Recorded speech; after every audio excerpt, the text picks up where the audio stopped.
వల్ల ఎక్కడ ప్రపంచంలో తెలుగువారున్నా తలదించుకునే స్థాయిలో, సిగ్గుపడే స్థాయిలో జరుగుతున్న వ్యవహారాల మీద మా పార్టీ తరపున మా అభిప్రాయాన్ని చెప్పడానికి, అట్లాగే కొన్ని డిమాండ్స్ చేయడానికి ఈరోజు మిమ్మల్ని అందరినీ ఇక్కడికి ఆహ్వానించడం జరిగింది. వరుసగా జరుగుతున్న ఈ పరిణామాలు ఏవైతే ఉన్నాయో నిజంగా కూడా చాలా ఆందోళనకరంగా, చాలా బాధాకరంగా తెలంగాణ ప్రతిష్టను దెబ్బతీసే స్థాయిలో ఉన్నాయి. ముఖ్యమంత్రి మంత్రుల మధ్యన పంపకాల విషయంలో వచ్చిన పంచాయతీలు ఇవాళ రాష్ట్ర పరువుని, రాష్ట్ర ప్రతిష్టని నడి బజార్లో నించోబెట్టి తెలంగాణ అంటే ఇదా అనే స్థాయిలో మన పరువు పోయే విధంగా వీళ్ళ వ్యవహారాలు ఉన్నాయి.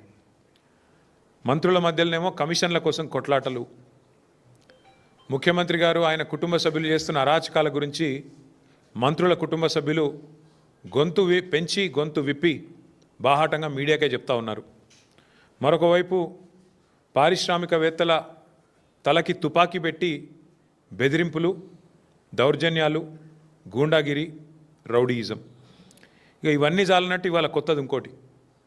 చివరికి తమ మాట వింటలేరని చెప్పి ఐఏఎస్ అధికారులను కూడా బలి పశువులు చేసే స్థాయికి ఇవాళ రాష్ట్ర ప్రభుత్వ వ్యవహారం ఉన్నది. శామ్ రిజ్వీ, సయ్యద్ అలీ ముర్తుజా రిజ్వీ గారు, ఆయన ఒక సిన్సియర్ అధికారి, ఏ ప్రభుత్వంలో పనిచేసినా చక్కగా పనిచేసిన అధికారి. ఇంకా నాకు తెలిసి దాదాపు 10 ఏళ్ల సర్వీస్ ఉంది ఆయనకి. అడిషనల్ సెక్రటరీగా మొన్ననే అయినారు. అంతా బాగుంటే ఈ దౌర్జన్యాలు, దుర్మార్గులు ఇట్లాంటి వాళ్ళు లేకపోతే, ప్రభుత్వాన్ని నడిపే వాళ్ళకి సోయి ఉంటే బహుశా క్యాబినెట్ సెక్రటరీ స్థాయిలో, అంటే భారతదేశంలోనే అత్యున్నత స్థాయి ఒక ఐఏఎస్ అధికారికి క్యాబినెట్ సెక్రటరీ, ఆ స్థాయికి పోయే అవకాశం ఉన్న అధికారి సయ్యద్ అలీ ముర్తుజా రిజ్వీ. అట్లాంటి రిజ్వీ గారు ఒక నిజాయితీపరుడైన అధికారిగా ఆయనకు పేరుంది. అట్లాంటి రిజ్వీ గారు కూడా ఈరోజు దాదాపు 10 ఏళ్ల సర్వీస్ ఉండగానే వాలంటరీ రిటైర్మెంట్ తీసుకునే స్థాయికి వచ్చింది. దౌర్జన్యాలు, దుర్మార్గాలు, అరాచకాలు అంటే ఎంత దరిద్రంగా ఈ ప్రభుత్వం నడుస్తున్నదో, ఎంత నికృష్టంగా ఈ ప్రభుత్వంలోని మంత్రులు, ముఖ్యమంత్రి యొక్క వైఖరి ఉందో దాన్ని బట్టే చెప్పొచ్చు. ముఖ్యమంత్రి గారి అల్లుడికి ఓ టెండర్ కావాలంట ఎక్సైజ్ డిపార్ట్మెంట్లో, మంత్రి గారి కొడుకేమో ఆయన కాకుండా ఇంకెవరికో ఇవ్వాలంట. సో ఇద్దరు పంచాయతీ అన్నమాట. ముఖ్యమంత్రి గారి అల్లుడు, మంత్రి గారి కొడుకు, 500 కోట్ల టెండర్ పంచాయతీ ఇది. ఈ టెండర్ పంచాయతీలో మధ్యలో నలిగిపోయిన రిజ్వీ గారు ఇవాళ 10 సంవత్సరాల తన సర్వీస్ను వదులుకొని, నాకు వద్దు ఈ దౌర్భాగ్యపు ప్రభుత్వం, ఈ దౌర్భాగ్య పరిస్థితి అని చెప్పి రాజీనామా చేసి వారు వాలంటరీ రిటైర్మెంట్ పెట్టుకొని తప్పుకునే పరిస్థితి వచ్చింది. వాలంటరీ రిటైర్మెంటు ఆయన పెట్టుకుంటే, అప్లికేషన్ పెట్టుకుంటే, ఇది బయటికి ఎట్లా వచ్చింది వ్యవహారం మొత్తం కుంభకోణం అంతే. మంత్రి గారు జూపల్లి కృష్ణారావు, ఎక్సైజ్ మంత్రి, ఆయన ఈ ఉత్తరం రాసిండు. ఏమని?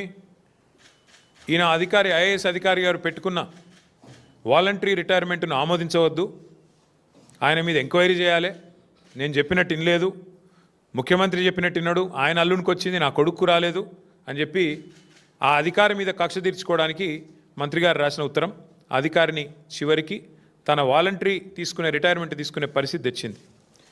తప్పుడు పనులు చేయమని అధికారులను ఈ రకంగా వాళ్ళని అవమానిస్తూ చివరికి వాళ్ళు విలువైన ఐఏఎస్ అంటే, ఐపీఎస్ అంటే ఈ భారతదేశంలో అత్యున్నత స్థాయిలో ప్రభుత్వంలో ఉండే కొలువులు, మరి వారిని కూడా ఈ రకంగా వేధించి మంచి అధికారులను కూడా పారిపోయేటట్టు చేసే ఒక అరాచకపు దండుపాలెం ముఠా అని మొన్న హరీష్ రావు గారు అంటే దాని మీద ఒకరిద్దరు మంత్రులు మాట్లాడినారు. ఎస్, ముమ్మాటికి ఇది దండుపాలెం ముఠానే ఈ రాష్ట్రాన్ని నడుపుతున్నది. దండుపాలెం ముఠానే, దానికి నాయకుడు రేవంత్ రెడ్డి. ఆయన నాయకత్వంలో ఇన్ని అరాచకాలు మీరు ఆలోచన చేయండి. ఆయన చివరికి నేను ఈ మంత్రి, ముఖ్యమంత్రి బాధ నాకెందుకని చెప్పి అధికారి తప్పుకొని పారిపోయే పరిస్థితి. పారిపోతుంటే ఆయన పారిపోనియొద్దు, నేను చెప్పినట్టు చేయలేదు కాబట్టి ఆయన మీద విచారణ జరిపించాలని ఇక మంత్రి గారు ఇంత పెద్ద ఉత్తరం రాసిండు. అంటే ఇంత అరాచకం ఈ ప్రభుత్వంలో ఈరోజు నడుస్తూ ఉంది. గతంలో కూడా మనం చూసినాం కాంగ్రెస్ ప్రభుత్వంలో. గతంలో ఉన్న కాంగ్రెస్ ప్రభుత్వంలో ఆనాడు కూడా ఇట్లాగే అధికారులు మరి అప్పుడున్న ప్రభుత్వాలు చెప్పినట్టుగా చేస్తే చివరికి వాళ్ళు జైలుకు పోయినారు. ఇప్పుడు కూడా నేను చెప్తా ఉన్నా, ఈరోజు అధికారంలో కాంగ్రెస్ ఉన్నది. ఈరోజు అధికారంలో ఉన్న కాంగ్రెస్ పార్టీ ఇష్టం వచ్చినట్టు ఏదైతే వ్యవహారాలు చేస్తున్నదో నేను అధికారులకు అపీల్ చేస్తూ ఉన్నా, అధికారులకు విజ్ఞప్తి చేస్తూ ఉన్నా. ఇవాళ రిజ్వీ గారు చివరికి వాలంటరీ రిటైర్మెంట్ తీసుకునే పరిస్థితి వచ్చింది. మీరు రేవంత్ రెడ్డో లేకపోతే ఇంకో మంత్రో వాళ్ళు చేసే అరాచకాలకు వత్తాసు పలికితే, వాళ్ళు చేసే అన్యాయాలకు మీరు అండగా నిలిస్తే తప్పకుండా మీకు కూడా శిక్ష తప్పదు. దయచేసి జాగ్రత్తగా ఉండండి అని చెప్పి అధికారులకు కూడా నేను విజ్ఞప్తి చేస్తూ ఉన్నా. అట్లాగే మేము ఇంకో మాట కూడా నేను చెప్తా ఉన్నా. వాళ్ళ అధికారులు కూడా భయపడుతున్నారు. వీళ్ళు చేసే అరాచకాల్లో, ఈ పాపాలల్లో మాకు భాగస్వామ్యం వద్దు, మేము ఉండము అని చెప్పి దండం పెట్టిపోయే పరిస్థితి అధికారులకు కూడా వచ్చింది. వీళ్ళ వాటాల పంచాయతీలో మాకెందుకు, ఈ మూటల కొట్లాటలో మేమెందుకు తలదూర్చాలని చెప్పి అధికారులు పారిపోయే పరిస్థితి వచ్చిందంటేనే, సీనియర్ బ్యూరోక్రాట్లు కూడా నలిగిపోతున్నారంటేనే ఎంత దరిద్రంగా ఈ రాష్ట్రంలో ప్రభుత్వం ఉందో, పరిపాలన ఉందో దాన్ని బట్టి చెప్పొచ్చు. అవినీతి విలయతాండవం చేస్తూ ఉంది వాళ్ళ రాష్ట్రంలో. అక్రమాల్లో వీళ్ళ అక్రమాలు కింది నుంచి పైదాకా, గ్రామ స్థాయి నుంచి సెక్రటేరియట్ స్థాయి దాకా జరుగుతున్న అరాచకాలు ఒకటి కాదు, రెండు కాదు. ముఖ్యమంత్రి గారు 1000 కోట్లు సంపాదిస్తే మేము కనీసం కొన్ని 100 కోట్లు సంపాదించుకోవద్దా అని చెప్పి మంత్రులు ఇల్లుండంగానే దీపం చక్కబెట్టుకునే ప్రయత్నంలో వాళ్ళు ఉన్నారు.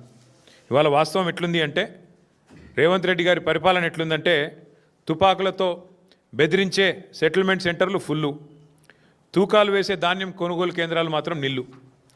ఇందిరమ్మ రాజ్యంలో పారిశ్రామికవేత్తలు వ్యాపారాలు చేసుకోలేకపోతున్నారు. చివరికి ఐఏఎస్ అధికారులు ఉద్యోగం కూడా చేసుకోలేక చేతులెత్తేసే పరిస్థితి వచ్చింది. ఇది ఇందిరమ్మ రాజ్యం కాదు. ఒక్క మాటలో చెప్పాలంటే ఇది ఒక మాఫియా రాజ్యం. వీళ్ళు నడుపుతున్నది సర్కార్ కాదు, సర్కసు. ఇక్కడ నడుస్తున్నది ఒక మాఫియా రాజ్యం. 4 పాదాలతో అరాచకత్వం, అవినీతి విశృంఖలంగా విజృంభిస్తున్న పరిస్థితి ఇలా రాష్ట్రంలో ఉన్నది. ఎంత విచిత్రం అంటే, ఓపెన్గా చెప్తుంది మంత్రి గారి కుమార్తె, ఎవరో ఆషామాషి వ్యక్తి కాదు, మంత్రి గారి కుమార్తె స్వయంగా.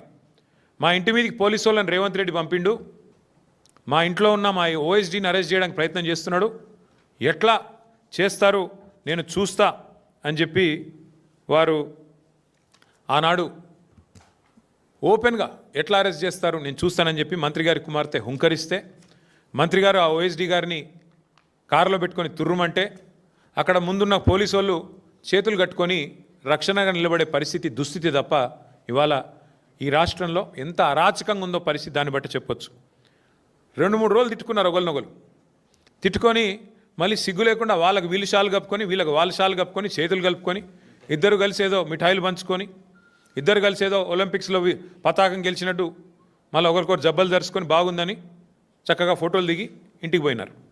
ఏం ఉద్ధరించారని ముఖ్యమంత్రి గారికి శాలువా కప్పి సన్మానం చేస్తున్నారు.